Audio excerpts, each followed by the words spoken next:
السلام عليكم ورحمة الله وبركاته. ازيكم حبايبي؟ عاملين ايه؟ يا رب تكونوا بخير. قبل اي حاجة نصلي على الرسول، وما تنسوش اللايك والشير وتفعيل زر الجرس. وبشكركم على دعمكم ليا، وزي ما وعدتكم اول ما نكمل 5000 مشترك هطلع معاكم لايف وهنناقش ونحلل كل القضايا اللي بنعرضها.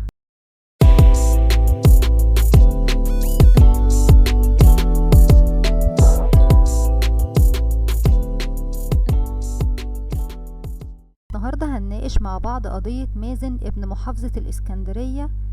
في يوم بتتلقى أجهزة الأمن من محافظة الإسكندرية وتحديدا اسم شرطة أول الرمل البلاغ كان من مستشفى العام اللي توفى مازن فيها. مازن شاب عنده 20 سنة في كلية التربية النوعية بمحافظة الإسكندرية. راح المستشفى وكان مصاب بطعنات، وكان معاه شقيقه 12 سنة وكان برضه واخد عدد من الضربات. مازن اتوفى لأنه كان واخد طعنات في جميع أنحاء الجسم، ودلوقتي هنعرف مع بعض تفاصيل الحادثة.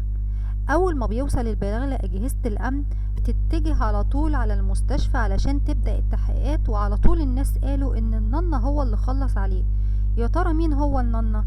الننة ده راجل أقل ما يقال عليه إنسان من منطقة وينج، عنده 40 سنة، يعني قد عمر مازن مرتين. مازن تم التخلص منه في محل الحلاقة. كان شاب محترم جدا والكل بيشهد بأدبه وأخلاقه، وكان معروف في الكلية بتاعته بحسن الخلق لدرجة ان الكلية نزلت ليه نعي لما توفى.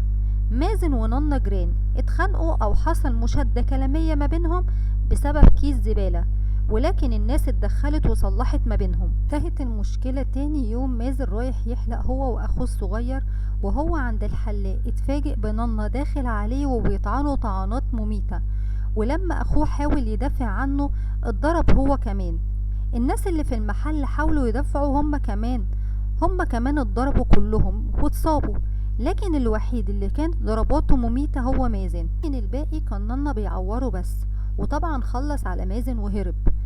ان شاء الله هيتم القبض عليه من قبل الاجهزة الامنية.